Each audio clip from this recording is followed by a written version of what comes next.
Today we are going to start a new unit of 11th class, that is human physiology. That is human physiology. This is our new unit of today's class. See, here are two words are given. First one is human, as we know, means living component, living organisms, right? In the category of animal kingdom. While this one is the physiology, it is the main important word, right? Humans means हमें पता है यहाँ पे कि हम physiology, हमें physiology we should know the means of actual means of the physiology. और बात किसकी हो रही है? Human beings की हो रही है. That's why it will be considered as what human physiology, right? If I talk about the human physiology, then one scientist was there and his name was Jean Fernel, right? एक scientist थे, right? German scientist थे actually. He was a physician, and the name of that scientist was Jean Fernel, right? This scientist generally gave this term, right? This scientist Jean Fernel, he gave the term what? Physiology. सबसे पहले इन्होंने ही इस term को दिया था physiology की, ठीक है. According to him this physiology word was taken by a Greek word, ठीक है. और उस ग्रीक वर्ड में इस फिजियोलॉजी का मीन्स होता है टू स्टडी ऑफ नेचर, ठीक है, टू स्टडी, ठीक है, ऑफ नेचर. लेकिन यहाँ पे नेचर में ही आते हैं human beings are also the part of nature, right. Second thing, physiology is completely, अगर हम इसकी बात करते हैं कि जो ह्यूमन हम यहाँ पे एक वर्ड यूज कर रहे हैं ना, फिजियोलॉजी है, ये इन्होंने फिजियोलॉजी का मतलब दिया था कि फिजियोलॉजी मीन्स क्या होता है, स्टडी ऑफ नेचर की बात हो रही है, ठीक है. यहाँ पे एक वर्ड ऐड हो रखा है ह्यूमन मीन्स, यहाँ पे completely study of nature of human beings की बात हो रही है, ठीक है. तो उसे क्या कहा जाएगा? ह्यूमन फिजियोलॉजी, ठीक है, ठीक है. तो now according to science, right, या अकॉर्डिंग टू, क्योंकि ये क्या है, या we could say according to Jean Fernel, right. What will be the definition of human physiology, ठीक है. क्या है ये? First of all it is the branch किसकी? बायोलॉजी की है, ब्रांच है बायोलॉजी की, right? Branch of biology in which, ठीक है, in which the study of, right, study of, basically scientific study है इसमें, ठीक है. कैसी वाली स्टडी है? साइंटिफिक, क्योंकि साइंस की ही ब्रांच है ये. That's why scientific study of what? Functions, right, and mechanism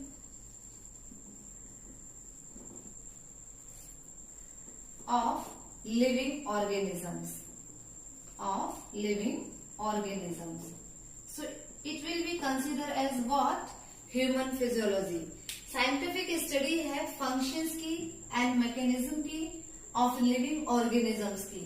और यहाँ पे जो हम living organisms consider कर रहे हैं that will be what? Human beings, right? तो means simply हम ये कह सकते हैं human physiology means the study of functions and mechanism inside the human being, ठीक है, और in a living system will consider as what? Human physiology. Clear?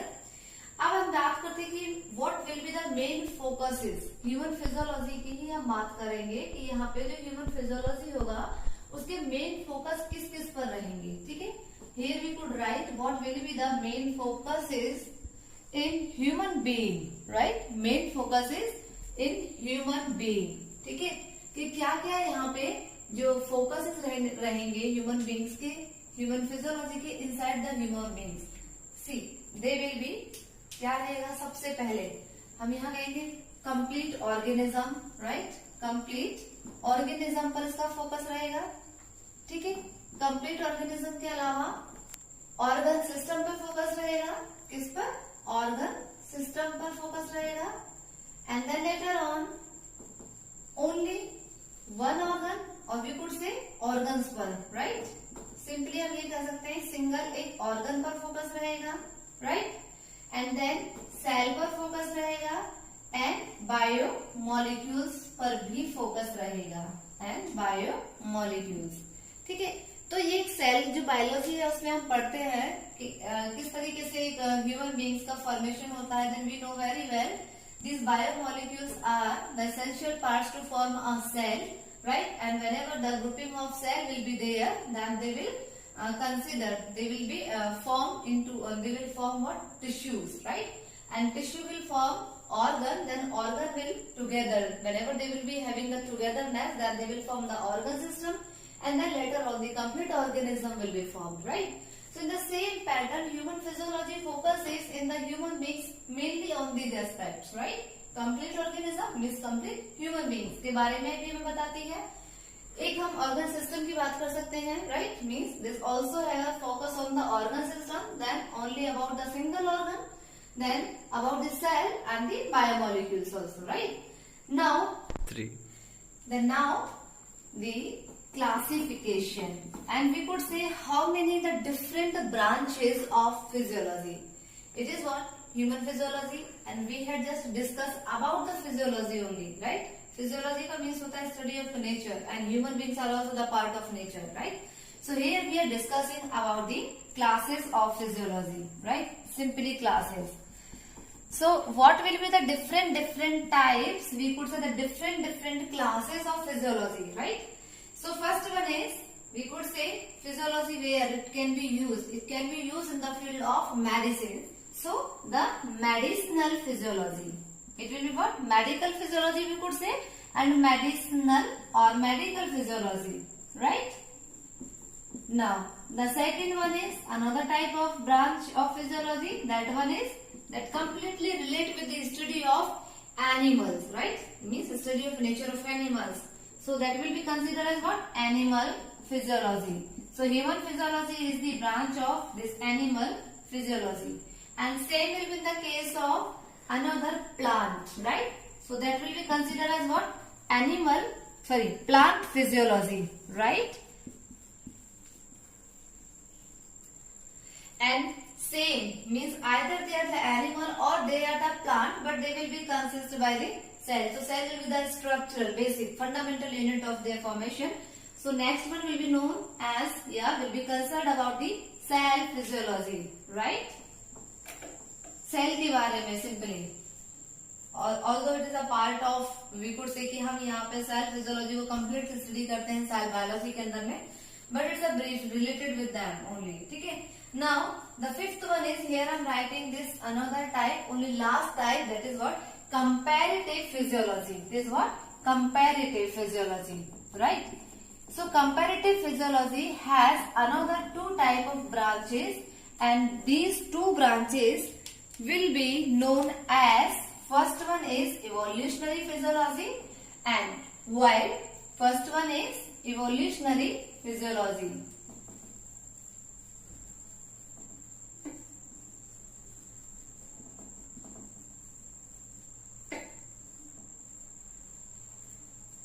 So this comparative physiology has two main branches, evolutionary physiology and environmental physiology, right? Now we had discussed the brief description about the human physiology, right? Actually starting से हमने physiology के बारे में थोड़ा discuss किया है, but physiology में यहाँ पे जो animal physiology है, we have discussed, we will have to discuss about this one is, and human physiology is the sub-branch of sub-category of this animal physiology, right? So it was a brief introduction phase of this human physiology, and what we have to study in the human physiology is mainly the first chapter, because ये क्या है, last unit है 11th class की biology की, right? And in which the first chapter will be, which will have to be read, that one will be digestion and absorption, right? So now we will discuss about the digestion and absorption. हम जो start करेंगे वो first chapter होगा, human physiology was the unit. Now the first chapter will be digestion and absorption, right? हम पढ़ रहे थे क्या, ह्यूमन फिजियोलॉजी, तो ऑब्वियसली बात है कि हम यहाँ पे डाइजेशन एंड एब्जॉर्प्शन प्रोसेस भी किसका पढ़ने वाले हैं, ह्यूमन बींग्स का पढ़ने वाले हैं, राइट? तो जितने भी एनिमल्स होते हैं, here I am writing about all the animals, not only the human beings, right? All the animals are heterotrophs, they all are heterotrophs. सभी के सभी जो एनिमल्स होते हैं इनका जो मोड ऑफ न्यूट्रिशन होता है वो होता है heterotrophic nutrition. So on the behalf of that they are considered as what? Heterotrophs, right? तो यहाँ पे अगर मैं लिखती हूँ सिंपली ह्यूमन बींग्स के बारे में, then human beings are also, they are also what? Heterotrophs होते हैं. And which type of mode of nutrition they follow in the heterotrophs? क्योंकि heterotrophs में भी कुछ classes होती है. Either the organisms they are obtaining their food from the dead and decaying organisms, then they will be considered as what? Saprotrophs. अगर वो किसी एक लिविंग होस्ट के साथ में कॉन्टेक्ट में रहते हुए उनसे अपना फूड गेन कर रहे हैं, then they will be considered as what? Parasites. And if the complete means we could say that the complete food molecule is being inside the cell or a whole body, right? या हम ये कह सकते कि whole solid biomolecules is being inside the cell, then this type of nutrition will be considered as holozoic mode of nutrition. तो जो human beings होते हैं they are in the categories of animals where they are the heterotrophs. वो heterotrophs होते हैं जो कौन से मोड ऑफ न्यूट्रिशन को फॉलो करते हैं? heterotrophs का ही सब पार्ट है, that is what? Holozoic mode of nutrition. ये किसको फॉलो करते हैं? होलोजोइक मोड ऑफ न्यूट्रिशन को फॉलो करते हैं, राइट? अब हम बात करते हैं कि चाहे वो एनिमल्स है या फिर वो ह्यूमन बींग्स हैं, राइट? दे ऑब्टेन, ये अपना फूड गेन करते हैं, ठीक है? क्योंकि हम यहाँ पे न्यूट्रिशन की बात लिख रहे हैं, heterotrophic या heterotrophic nutrition, right? So they obtain their food, ये अपना फूड कहाँ से गेन करते हैं? तो जितने भी ह्यूमन बींग्स हैं either they obtain their food from plants, या तो इनको अपना फूड कहाँ से चाहिए होता है? प्लांट से गेन करते हैं इन द फॉर्म ऑफ, हम कह सकते हैं कि बहुत सारे सीड्स के फॉर्म में, राइट? ग्रेन्स के फॉर्म में या जूसेस की फॉर्म में, फ्रूट्स की फॉर्म में हमें किससे फूड मिलता है? प्लांट से फूड मिलता है. दूसरा हम किससे भी गेन करते हैं? Animals, right? And their product, या तो एनिमल्स, राइट? और साथ साथ में उनके जो प्रोडक्ट्स हैं तो उनसे भी हमें क्या मिलता है? फूड मिलता है, ठीक है? तो human beings generally they obtain their food from the plants और animals and their related products. उनके जितने भी प्रोडक्ट्स हैं उनसे भी वो क्या करते हैं? फूड को गेन करते हैं, ठीक है? यहाँ पे नेक्स्ट क्वेश्चन ये आता है, why do they obtain, why do they need food, ठीक है? फूड में क्या है? हम यहाँ पे ये भी लिख सकते हैं ना, क्योंकि ये क्या गेन कर रहे हैं? एक तरीके से न्यूट्रिशन गेन कर रहे हैं, ठीक है? ये क्या है? न्यूट्रिशन इज अ प्रोसेस, है ना? ये न्यूट्रिशन मैंने यहाँ पे वर्ड लिखा है. न्यूट्रिशन क्या है? न्यूट्रिशन एक प्रोसेस है. किसकी प्रोसेस है? Process of intake of nutrients inside the living body, ठीक है? तो ये क्या है? प्रोसेस है. Nutrition is a process. Process of what? Process of intake, right? Process of intake of nutrients, right? Process of intake of nutrients, right? By an organism, by an organism, ठीक है? तो इसे हम क्या बोलते हैं? इसको हम न्यूट्रिशन बोलते हैं. यहाँ पे एक वर्ड लिखा है मैंने, क्या? Nutrients, right? तो इस न्यूट्रिएंट्स को हम लोग क्या करते हैं? गेन करते हैं. We need to these nutrients. Nutrients means हम कह सकते हैं फूड, राइट? न्यूट्रिएंट्स और we could say them they are food, right? Food की या न्यूट्रिएंट्स की हमें जरूरत क्यों होती है? Very simple, right? क्यों? For growth and development, right? So they are needed by an organism just to growth and development of their body organs and their body, ठीक है? तो यहाँ पे हमें इसकी जरूरत क्यों होती है? Just to grow, right? एक तो ग्रोथ के लिए एंड डेवलपमेंट के लिए, ठीक है? डेवलपमेंट किसका हो? बॉडी का हो, ठीक है? डेवलपमेंट. तो इसके लिए हमें किसकी रिक्वायरमेंट होती है? फूड की रिक्वायरमेंट होती है. न्यूट्रिएंट्स और फूड की हम बात कर रहे थे, ठीक है? से नेक्स्ट क्वेश्चन आता है कि ये तो हमने पढ़ लिया, ये प्रोसेस थी, and in this process these nutrients and foods were taken inside the organism by an organism, जिसकी जरूरत उनको किसके लिए होती है? अपनी बॉडी को ग्रोथ कराने के लिए या डेवलप कराने के लिए उनको न्यूट्रिएंट्स की बहुत ज्यादा रिक्वायरमेंट होती है, ठीक है? अब देखिए हम यहाँ पर थोड़ा सा डिस्कस डिटेल करेंगे before starting this digestion and absorption कि ये क्या होते हैं, न्यूट्रिएंट्स क्या होते हैं. मेनली जो न्यूट्रिएंट्स होते हैं they are categorized in 2 categories. Always remember जो न्यूट्रिएंट्स हैं इनको 2 कैटेगरीज में कैटेगराइज किया गया है और वो कैटेगरीज जो है कौन कौन सी हैं. सबसे पहले आता है macro nutrients. First one is what? Macro nutrients. And then the second one is micro nutrients. देखिए मैक्रो मीन्स होता है बड़ा, लार्ज, एंड माइक्रो मीन्स होता है स्मॉल, ठीक है। और बात हो रही है किसकी, न्यूट्रिएंट्स की। इनके आगे वर्ड लगा हुआ है न्यूट्रिएंट्स, और न्यूट्रिएंट्स का मतलब है फूड। और फूड में क्या प्रेजेंट्स होते हैं, the molecules which will B required by an organisms just to growth and development of their body. They will be required by an organisms either will be in the small or in the large quantity, ठीक है। या तो ये nutrients एक organisms को उसकी body के लिए ज्यादा अमाउंट में चाहिए, या तो फिर कम अमाउंट में चाहिए। तो उनके बिहाफ पे ही इन न्यूट्रिएंट्स को कैटेगराइज किया गया, ठीक है। तो यहाँ पे मैं जो क्लासिफिकेशन लिख रही हूँ, इसका मतलब है कि nutrients are categorized in 2 categories on the basis of what, on the basis of requirement of an organism, ठीक है, on the basis of requirement of body of an organism। एक organisms की body को, body of an organism, ठीक है, एक organisms की body को कितना required है किसकी, न्यूट्रिएंट्स की, उसके बिहाफ पे इनको 2 कैटेगरीज में क्लासिफाई किया गया। First one is macronutrients and the another one is what, micronutrient, ठीक।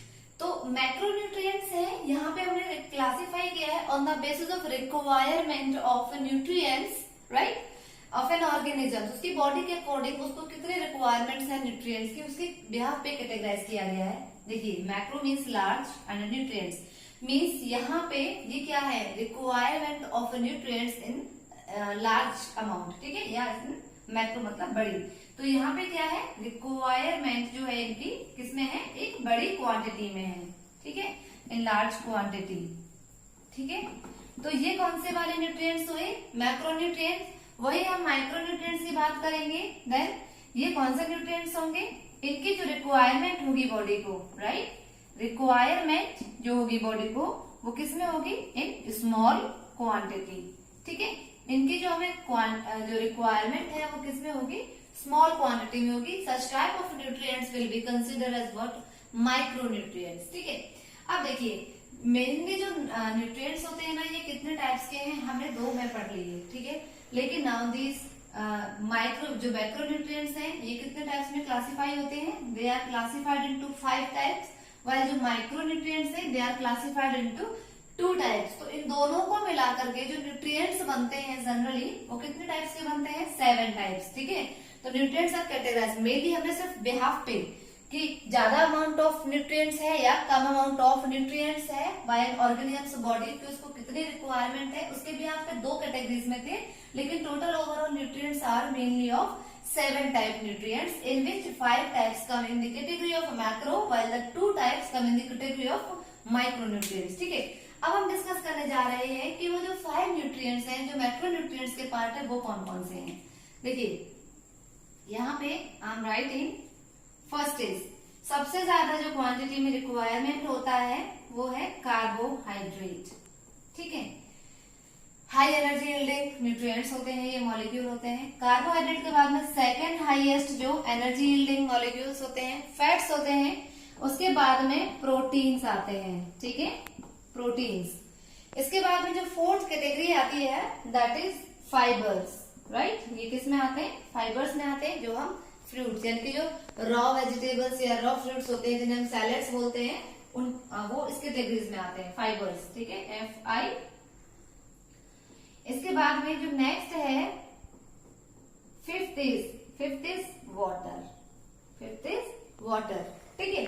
अब मैं यहाँ पे लिखती हूँ वो जो 2 न्यूट्रिएंट्स हैं जिनकी बॉडी को रिक्वायरमेंट तो होगी, लेकिन इनके जितने डोज में नहीं चाहिए, जितने हमें मैक्रोन्यूट्रिएंट्स की क्वांटिटी थी उनसे कम अमाउंट्स में माइक्रोन्यूट्रिएंट्स की रिक्वायरमेंट होती है एक ह्यूमन ऑर्गेनिज्म को, ठीक है। तो वो कौन कौन से होंगे, they will be what, minerals and vitamins, ठीक है। तो minerals and vitamins they are will be in the category of what, micronutrients, ठीक। अब देखिए, कार्बोहाइड्रेट, फैट्स, प्रोटीन्स, इतना तो हमें पढ़ना है। ये हमें एक बायोमोलिक्यूल्स चैप्टर होगा, उसमें हम स्टार्ट करेंगे कंप्लीट इनका जो केमिकल एंड जो पूरा का पूरा जो केमिकल स्ट्रक्चर्स के साथ में हम रिलेट करेंगे, इनकी कंप्लीट फिजियोलॉजी जो हम डिटेल करेंगे, मेटाबॉलिक पाथवे भी हम इनका डिस्कस करेंगे, वो बायोमोलिक्यूल्स चैप्टर में डिस्कस करेंगे, ठीक है। तो अभी हमें डिस्कस नहीं करना है इस चैप्टर में। तो यहाँ पे ये जो फाइबर्स हैं और जो H2O है, ठीक है, फाइबर्स मेनली मैंने आपको बताया था कि जितने भी रॉ वेजिटेबल्स होते हैं या रॉ फ्रूट्स होते हैं they will be in the category of fibres. ठीक है, तो जितने भी मॉलिक्यूल्स है या food, the food which will be in the category of fibres, ठीक है, उनको हम क्या बोलते हैं यहाँ पे, they are all known as what, roughage. इनको क्या बोलेंगे हम, रफेज। इनको फाइबर्स इसलिए कहा जाता है क्योंकि इनके पास में बहुत ज्यादा क्या होते हैं, फाइबर्स होते हैं। अगर आप किसी भी फ्रूट्स को इनडायरेक्टली इनहेल करते हो, ठीक है, तो उसमें क्या होता है, लॉट ऑफ फाइबर्स होते हैं and these fibres generally will help to lubricate the digestive system of an organism. अगर हम कच्चे सलाद या कच्चे फ्रूट्स या कच्ची सब्जियां गेन करते हैं, then they contain a lot of fibres in their quantity and they will be help a lot in the lubrication in a digestion system. ठीक है, तो इसीलिए एक एडवाइस भी किया जाता है कि हमें ज्यादा से ज्यादा फ्रूट्स को इनहेल करना चाहिए directly, completely. We should not take in the form of juices, हमें जूस के फॉर्म में नहीं लेना चाहिए क्योंकि जूस में क्या होते हैं, जो उनके फाइबर्स होते हैं we are not able to eat them. ठीक है, हमें सिर्फ उनका लिक्विड कंटेंट मिलता है पीने के लिए। ठीक, अब हम यहाँ पे बात करते हैं किसकी, H2O, वाटर की। देखिए बॉडी को सबसे ज्यादा, अगर मैं इसको इस फॉर्म में लिख देती हूँ तो ये गलत नहीं है। ठीक है, सबसे ज्यादा रिक्वायरमेंट हमें किसकी होगी, कार्बोहाइड्रेट की। हाई एनर्जी यील्डिंग है ये, कार्बोहाइड्रेट से सबसे ज्यादा एनर्जी मिलती है, देन फैट, देन प्रोटीन्स। ठीक है, तो कार्बोहाइड्रेट की बॉडी को सबसे ज्यादा रिक्वायरमेंट है, देन फैट। अगर कार्बोहाइड्रेट्स बॉडी में नहीं अवेलेबल है, देन जो कार्बोहाइड्रेट पहले से फैट में कन्वर्टेड हो चुके हैं, now the body will utilise the fat molecules. And उसके बाद में लास्ट में सबसे ज्यादा अगर फैट्स भी बॉडी के अंदर नहीं होते, then the protein molecules will be utilize for the digestion of an organism. ठीक है, फाइबर्स हमने डिस्कस कर लिया क्योंकि इसमें कौन आते हैं, रफेज आते हैं। जितने भी रॉ वेजिटेबल्स या रॉ फ्रूट्स होते हैं they will be the part of fibres. अब हम यहाँ पे एक चीज है वाटर। ठीक है, देखिए वाटर की मैं अगर बात करती हूँ तो दो डिपार्टमेंट होते हैं, एक होता है USDA, right, USDA means United state department of agriculture. ठीक है, इसने इसको मैक्रोन्यूट्रिएंट्स में ही कैटेगराइज किया है। ठीक है, इसके अकॉर्डिंग तो जो वाटर है वो किसके अंदर में आता है, इसी में आता है। ठीक है, इसने बोला है कि yes it should be the part of macronutrients, क्योंकि हमारी या किसी भी एक लिविंग ऑर्गेनिज्म की जो बॉडी का पार्ट है वो नियर अबाउट 70 to 75% वाटर से मिलकर के बना हुआ है। ठीक है, और हर एक ऑर्गेनिज्म को वाटर तो चाहिए ही चाहिए। और यहाँ पे दूसरी एक है यूनिसेफ। ठीक है, यूनिसेफ। ठीक है, according to this organization, UNICEF के according, UNICEF means United Nation of International Children Educate Emergency Fund. ठीक है, इसके अकॉर्डिंग जो वाटर है it should not be the part of macronutrient. इसने इसको कंसिडर नहीं किया है क्योंकि water does not contain any nutrients, इसमें कोई भी न्यूट्रिएंट्स नहीं होते हैं इसके अकॉर्डिंग। लेकिन जो USDA है उसने इसके बेसिस पे, क्योंकि बॉडी का जो हम ये कह सकते हैं कि 70 to 75% body parts is completely consist by the water molecules. So according to this it will be considered in the macronutrients, while according to UNICEF it will not be considered in the category of macronutrients. ठीक है, अब हम यहाँ पे next discuss करने जाएंगे कि ये किस तरीके से how they will be the part of high energy yielding categories. Then अभी हमने पढ़ा न्यूट्रिएंट्स के बारे में, मैक्रो एंड माइक्रो न्यूट्रिएंट्स के बारे में। अब देखिए कोई भी फूड मॉलिक्यूल्स हैं, अभी मैंने एक वर्ड बोला मॉलिक्यूल्स, राइट, तो simply all the nutrients are made up by what, molecules. ठीक है, तो हमें यहाँ पे नेक्स्ट डिस्कस करना है किसके बारे में, मॉलिक्यूल्स के बारे में। And these all molecules are required by a living organism, so that's why they will be considered as what, biomolecules. ठीक है, on the basis of this these molecules again will be categorized into categories, right? Same things, कुछ molecules तो ऐसे होंगे जो थोड़े से complex structures में होंगे, बहुत ज्यादा मॉलिक्यूल से बहुत कॉम्प्लेक्स फॉर्म होगी उनकी, right, and some molecules those are required by an organisms, they will be of very simple form. ठीक है, सो दे विल बी, यहाँ पे हम कह सकते हैं कि इनका जो क्लासिफिकेशन हुआ है, जो कैटेगराइज हुआ है on the basis of their form. ठीक है, तो अगर ये कॉम्प्लेक्स फॉर्म में होंगे then they will be consider as what, macro molecule. अभी हमने मैक्रो न्यूट्रिएंट्स लिखा था, now we are writing here what, macro molecule, right. And second thing here, अगर वहां पे हमने माइक्रो न्यूट्रिएंट्स लिखा था, here the simple form of the molecule will be considered as what, macro molecule. ठीक है, अब देखिए कौन से तो ऐसे मॉलिक्यूल्स होंगे जो मैक्रो होंगे। मैक्रो मॉलिक्यूल मतलब ये वाले जो मॉलिक्यूल्स होंगे they are very complex molecules. ठीक है, एंड यहाँ पे जो माइक्रो मॉलिक्यूल्स होंगे they will be the simple molecules. ठीक है, एग्जाम्पल हम writing here such as carbohydrates की अगर हम बात करते हैं तो जितने भी पॉलीसेकेराइड्स में आने वाले जो मॉलिक्यूल्स होंगे they will be the type of macromolecules, ठीक है, पॉलीसेकेराइड डाइसेकेराइड्स में।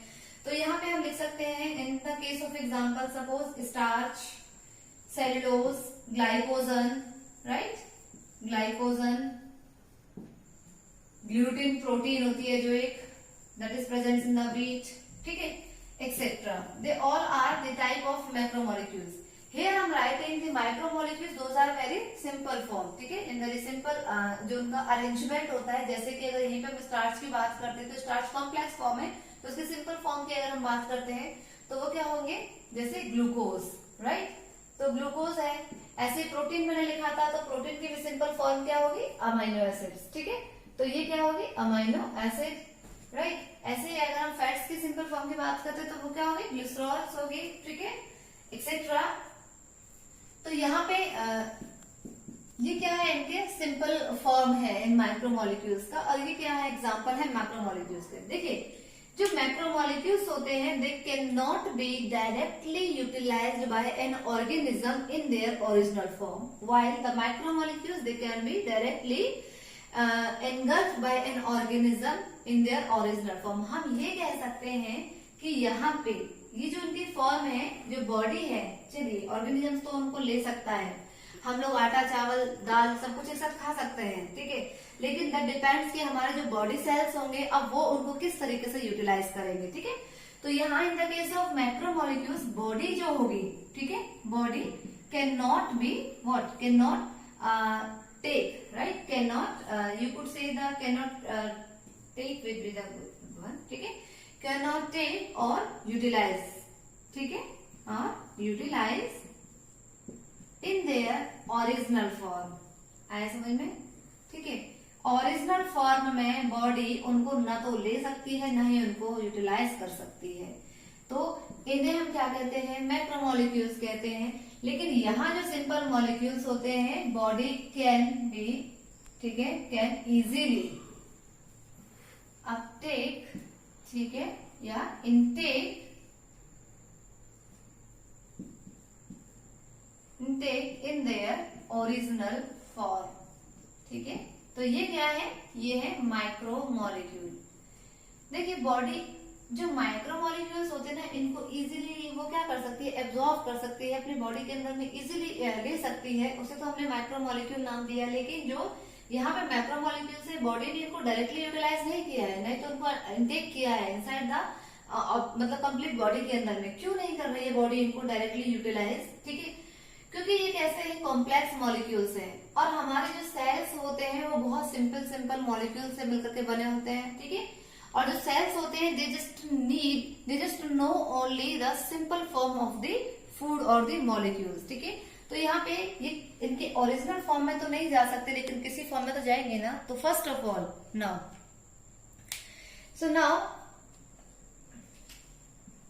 ठीक है, now in their original form में तो वो नहीं जा सकते हैं, but body will what it will B do, now the body will be completely broken down the complex food molecule into the simpler molecules। यानी कि अभी जो ये कॉम्प्लेक्स मॉलिक्यूल थे अभी क्या हो जाएंगे, ये ब्रेक डाउन हो जाएंगे, ठीक है।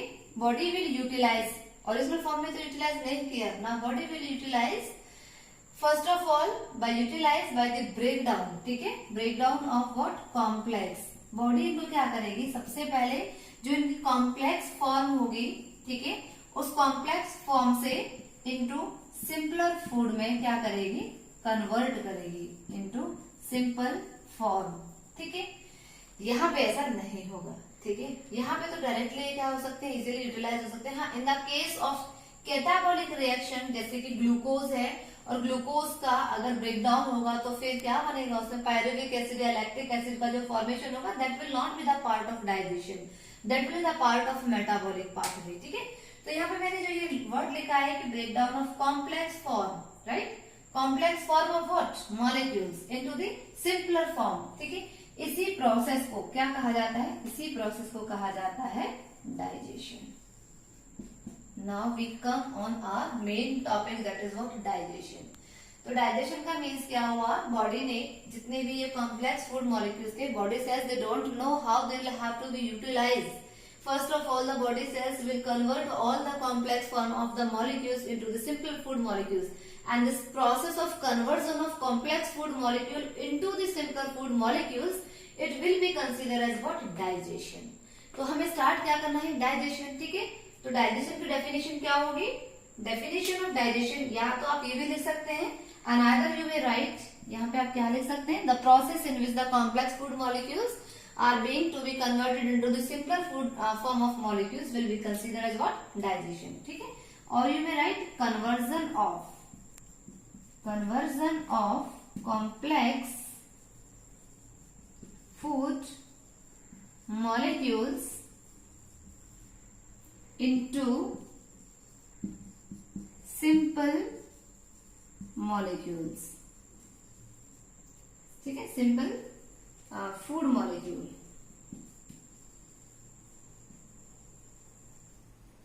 इसे हम क्या कहेंगे?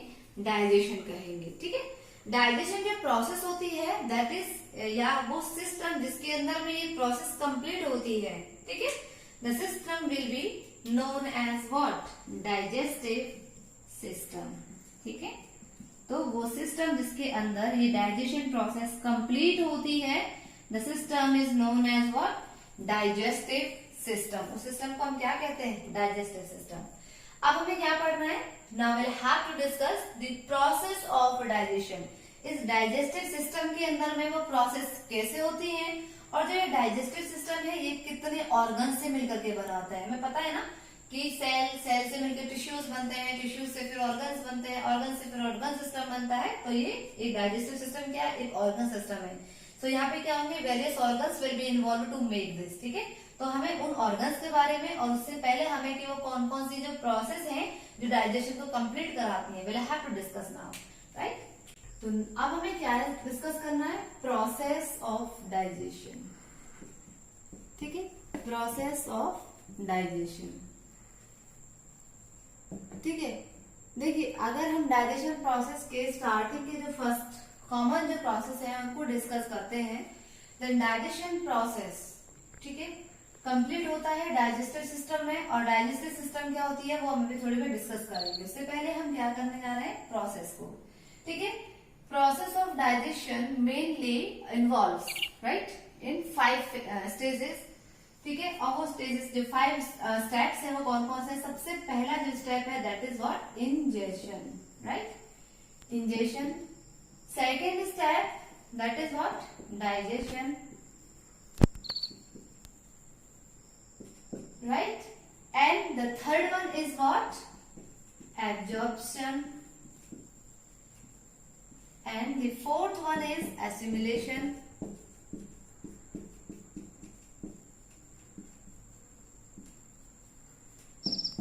And the last one is egestion.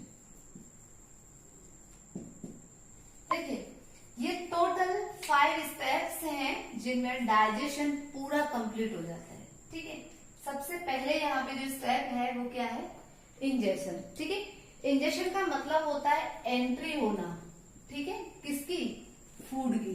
ठीक है, एंट्री ऑफ फूड मॉलिक्यूल. ठीक है, और एंट्री फूड मॉलिक्यूल की कहाँ हो रही है?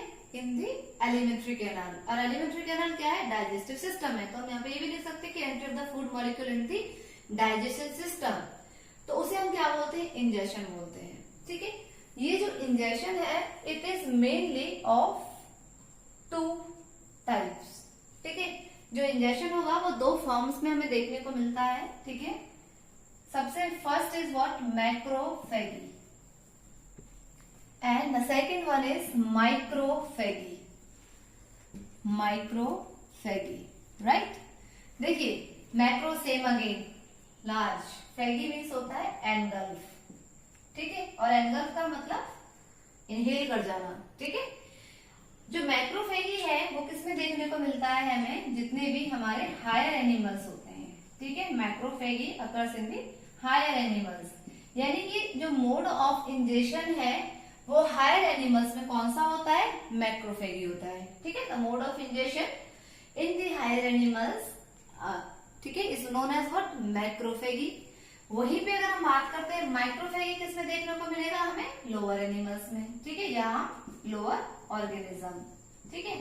लोअर ऑर्गेनिज्म जैसे कि जो सिंगल सेल्ड ऑर्गेनिज्म आप कह सकते हैं इन्हें, ठीक है। जैसे फॉर एग्जांपल अमीबा है, ठीक है। एग्जांपल यहाँ पे आप लिख सकते हैं amoeba, paramecium, euglena, right. They all will be in the category of what, microphagy. इनमें जो इंजेक्शन होगा, इंजेक्शन ऑफ फूड मॉलिक्यूल होगा, वो कौन, उसे क्या कहेंगे हम, माइक्रोफेगी। वहीं पे जो हायर एनिमल्स होंगे ये कौन से हैं, लाइक एनिमल्स, जिसमें ह्यूमन बींग्स आते हैं या कैटल्स आते हैं, ठीक है। ये हुआ किसके बारे में, इंजेक्शन के बारे में। इंजेक्शन का मतलब हुआ एंट्री ऑफ फूड मॉलिक्यूल, ठीक है। उसे हमने क्या नाम दिया है, यहाँ पे इंजेक्शन का नाम दिया है। नेक्स्ट इज व्हाट, डाइजेशन, ठीक है। डाइजेशन का मतलब क्या होगा, डाइजेशन का मतलब होगा कन्वर्जन, ठीक है। कन्वर्जन किसका, कन्वर्जन ऑफ, वही जो हमने डेफिनेशन लिखी थी, ठीक है, कॉम्प्लेक्स फूड मॉलिक्यूल का स्मॉलर फूड मॉलिक्यूल्स में, ठीक है। यानी कि यहाँ पे जो कन्वर्जन होगा वो किसका होगा, कॉम्प्लेक्स फूड मॉलिक्यूल का इनटू सिंपलर फूड मॉलिक्यूल, ठीक है। इसे ही हम क्या कहेंगे, डाइजेशन कहेंगे। यानी कि हम ये कह सकते हैं ब्रेक डाउन होगा यहाँ पे, ठीक है। बेटर वर्ड होगा यहाँ पे, अगर आप कन्वर्जन की जगह पे क्या लिखो, ब्रेक डाउन लिखो, ठीक है। तो ब्रेक डाउन किसमें, डाइजेशन में, ठीक। नेक्स्ट आता है क्या, एब्जॉर्प्शन। जितना भी ब्रेक डाउन हुआ है, जितने भी फूड मॉलिक्यूल्स का कन्वर्जन हुआ है from their complex form into their simpler form, ठीक है। अब वो सारे के सारे digested food molecules will be absorb, ठीक है। उनको कौन एब्सॉर्ब करेंगे, कौन, ब्लड वेन्स एब्सॉर्ब करेंगे, ठीक है। किस लिए एब्सॉर्ब करेंगे, ताकि जितने भी बॉडी के ऑर्गन्स होंगे वो उन तक क्या हो सके, पहुंच सके। तो उसे हम क्या कहेंगे, एब्जॉर्प्शन कहेंगे, ठीक है। इसके बाद में नेक्स्ट फोर्थ स्टेप आता है एसिमिलेशन। एसिमिलेशन का मतलब क्या होता है, एसिमिलेशन का मतलब है कि जितना भी, अब सपोज यहाँ पे हम एक एग्जांपल ले लेते हैं कि हार्ट है, लीवर है, या फिर कोई भी हम एक बॉडी ऑर्गन का नाम ले सकते हैं, हम अपने मसल्स ले सकते हैं, ठीक है। मसल्स में सपोज वो डाइजेस्टेड फूड क्या हुआ, पहुंच चुका है with the help of absorption after the digestion process by the blood veins. अब क्या होगा कि उनमें जो फूड जूसेस हैं उनमें जितना भी न्यूट्रिएंट्स कंटेन है, now the digested food will be utilized by the body cells और body organs in the form of ATP, ठीक है। वो एटीपी की फॉर्म में क्या हो रहा है, यूटिलाइज कर रहे हैं, और वही एटीपी जो एडिनोसिन ट्राइफॉस्फेट होगी that will be utilized by the body cells to work out. जितना भी वर्किंग या फंक्शनिंग के लिए वही जो एब्सॉर्ब फूड होगा, digested food, that will be utilized by the various organs. इसके बाद में लास्ट स्टेप आता है क्या, इजेशन। हम इन सारे प्रोसेस को डिटेल में पढ़ेंगे, ठीक है। अभी सिर्फ क्या चल रहा है, इंट्रोफेज चल रहा है। तो इजेशन में क्या होता है, इजेशन में जितना भी अनडाइजेस्टेड फूड होता है, ठीक है, यानी कि आफ्टर द डाइजेशन जितना भी जो कुछ ऐसे मॉलिक्यूल्स होते हैं जो डाइजेस्ट नहीं हो पाते हैं, ठीक है, तो जितना भी अनडाइजेस्टेड फूड होता है, now it will be excrete out और it will be eject from the body through the anus, ठीक है। With the help of anus the all the undigested food molecules will get removed from the body. इसे हम क्या कहते हैं, egestion कहते हैं, ठीक है। इसके बाद एक छोटा सा हम डिस्कस कर लेते हैं किसके बारे में, जो प्रोसेस हो रही हैं, ये प्रोसेस कहाँ हो रही हैं। तो all the processes are being carried into the digestive system. ये किसमें हो रही है, डाइजेस्टिव सिस्टम में हो रही है, ठीक है। वो डाइजेस्टिव सिस्टम है क्या है, mainly that is what, alimentary canal, ठीक है। पूरा का पूरा जो एलिमेंट्री कैनाल है इसे हम क्या बोलते हैं, डाइजेस्टिव सिस्टम बोलते हैं, ठीक है। एलिमेंट्री कैनाल की अगर मैं बात करती हूँ तो ये क्या है, एक thin long muscular tube like structure है, ठीक है। ये क्या है, एक long muscular tube like structure है, लॉन्ग, ठीक है, ट्यूब लाइक मस्कुलर ऑर्गन है, स्ट्रक्चर है, ठीक है। तो अब इसकी अगर मैं बात करती हूँ, ठीक है, कितने कितने नियर अबाउट, इसमें बोला ना लॉन्ग, तो नियर अबाउट से 8 से लेकर के 10 मीटर तक क्या होती है, 8 to 10 मीटर लॉन्ग, इतनी लंबी होती है ये, ठीक है। इसके बाद में इसके पास क्या होते हैं, इसके पास में 2 ओपनिंग पोर होते हैं, ठीक है। इट हैज 2 ओपनिंग पोर्स, ठीक है। अब वो जो 2 ओपनिंग पोर्स हैं वो कौन कौन से होते हैं, सबसे फर्स्ट जो इसका ओपनिंग पोर होता है that is known as what, anterior pore. पहले हम पोर को क्या बोलेंगे, एंटीरियर पोर। और ये एंटीरियर पोर कहाँ से शुरू होता है, ये होता है माउथ और बक्कल कैविटी वाला रीजन, ठीक है। तो यू मे राइट इट कि ये यहाँ से स्टार्ट होता है, माउथ, और you may right it buccal cavity, ठीक है, और ओरल कैविटी। लेकिन और इसका ये कौन सा होता है, लास्ट वाला pore, that is called as what, posterior pore, ठीक है। ये जो पोस्टीरियर पोर है ये कौन सा पार्ट होगा इसके अंदर में, ये भी एलिमेंट्री कैनाल का ही पार्ट है। नाउ इट कंटेन्स एनस, ठीक है, ये एनस का है, ठीक है। तो पोस्टीरियर पोर जो है it contains it has anus while the anterior pore has the mouth, ठीक है। अब इसमें कौन कौन से, मैंने बोला डाइजेस्टिव सिस्टम है and system consist of the organs, ठीक है, तो वो ऑर्गन से मिलकर के बना होता है। अब हमें डिस्कस करना है कि कौन कौन से मेनली इसमें ऑर्गन्स होते हैं जो इन्वॉल्व होते हैं, ठीक है, वो पूरी की पूरी किस में होंगे, एलिमेंट्री कैनाल में ही इन्वॉल्व होते हैं, ठीक है। तो सबसे पहले जो ऑर्गन होगा वो क्या है हमारा, यहाँ पे you may right the organs of alimentary canal, ठीक है। कौन कौन से वो वेरियस ऑर्गन्स हैं, ठीक है, जो एलिमेंट्री कैनाल को कंप्लीट करते हैं, ठीक है। वो ऑर्गन में सबसे फर्स्ट ऑर्गन है माउथ, ठीक है। सेकंड जो ऑर्गन है माउथ के बाद या बक्कल कैविटी के बाद में, दैट इज व्हाट, फेरिंग्स, ठीक है। फेरिंग्स क्या होता है, फेरिंग्स एक कॉमन पासेस होता है to entry for both food as well as the air molecules, ठीक है, हवा और फूड दोनों को जो एंट्री कराती है। And later on this pharynx के बाद में, ठीक है, pharynx divided into pipe like structures, एक होती है जो सिर्फ और सिर्फ फूड मॉलिक्यूल्स को एंट्री देती है और सेकंड होती है जो एयर मॉलिक्यूल्स को एंट्री देती है, यानी कि wind pipe and food pipe. तो जो फूड पाइप है उसे हम क्या बोलेंगे, ईसोफेगस, ठीक है, इसे हम क्या बोलेंगे, ईसोफेगस। ईसोफेगस के बाद में नेक्स्ट यहाँ पे जो एक ऑर्गन है वो क्या आएगा, दैट इज व्हाट, स्टमक, ठीक है। स्टमक के बाद में नेक्स्ट ऑर्गन जो क्या होगा, इंटेस्टाइन, ठीक है, next organ is what, intestine. Remember one thing, ये जो इंटेस्टाइन है, ये इंटेस्टाइन में कितने, दो तरीके के इंटेस्टाइन हमारी बॉडी में इन्वॉल्व होते हैं, ठीक है। तो वो कौन कौन से होंगे, सबसे पहले स्मॉल इंटेस्टाइन, ठीक है, स्मॉल इंटेस्टाइन साइज में ये लार्ज इंटेस्टाइन से कहीं ज्यादा बड़ी होती है, ठीक है, and it is what, large intestine. इसका size near about only 2 metre तक का होता है, लेकिन इसकी जो वॉल होती है वो काफी मोटी होती है, जिसकी वजह से इसका नाम दिया गया है लार्ज इंटेस्टाइन, ठीक है। अगेन दिस स्मॉल इंटेस्टाइन, इसके पास में भी क्या होते हैं, 3 रीजन्स होते हैं। मैं यहाँ पे इसको रब कर रही हूँ ताकि आपको इजीली दिखाई दे सके, ठीक है। तो small intestine again it has 3 main parts, ठीक है। इसके कौन कौन से पार्ट्स होते हैं, first of all duodenum, second one is jejunum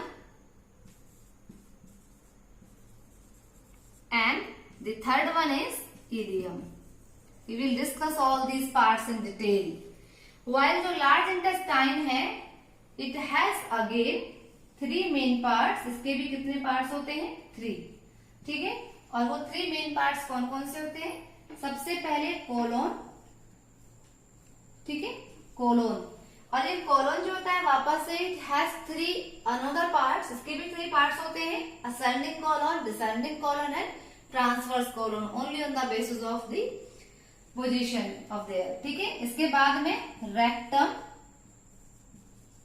and caecum, ठीक है। मेनली जो इलियम पार्ट है वो यहाँ सीकम से कनेक्ट होता है, ठीक है। इलियम क्या है, इसका सबसे लोअर मोस्ट पार्ट होता है स्मॉल इंटेस्टाइन का, जो किसके साथ कनेक्ट होता है, सीकम के साथ कनेक्ट होता है, ठीक है। और सीकम से ठीक पास में क्या कनेक्ट होती है, जो नेक्स्ट ऑर्गन हम यहाँ पे लिख सकते हैं, वर्मीफॉर्म अपेंडिक्स, जो अभी नाउअडेज एक क्या है, अपेंडिक्स एक वेस्टिजियल ऑर्गन है, क्योंकि अब ज्यादातर human beings are completely based on the complex food molecules. They had completely denied to take the cellulosic material और plant containing material, so इसीलिए इसका कोई भी यूज नहीं है, क्योंकि मेनली अपेंडिक्स का फंक्शन होता है just to digest the cellulosic material, ठीक है। तो इसीलिए अभी कैसी हो गई है, वेस्टिजियल ऑर्गन हो गई है, ठीक है। तो सीकम और ये इलियम कनेक्ट होती है आपस में, ठीक है। इसके बाद में फिर नेक्स्ट कोलन और बाद में क्या होता है, रेक्टम, और रेक्टम किसके साथ कनेक्ट होता है, एनस के साथ में, ठीक है। तो ये क्या है, completely it is about the organs of alimentary canal. तो ये तो थे ऑर्गन्स। अब इसमें क्या बचते हैं, कुछ ग्लैंड्स भी बचते हैं, ठीक है। और वो ग्लैंड्स में आते हैं कौन कौन से, लिवर एंड पेनक्रियाज, ठीक है। Liver and pancreas will be the part of organs of alimentary canal. आप उनको चाहे तो लिख सकते हैं कहीं भी साइड में, ठीक है, कि वो liver and pancreas will also be the part of organs of alimentary canal, but here I didn't write because they are not organs, they are the glands. So हम यहाँ पे अगर नेक्स्ट हेडिंग बनाते हैं कि what will be the glands of the alimentary canal, तो उसमें क्या आएंगे, ठीक है, डाइजेस्टिव ग्लैंड्स में ही आएंगे. They will be the part of liver and pancreas, apart the digestive glands, that are the salivary glands. ठीक है.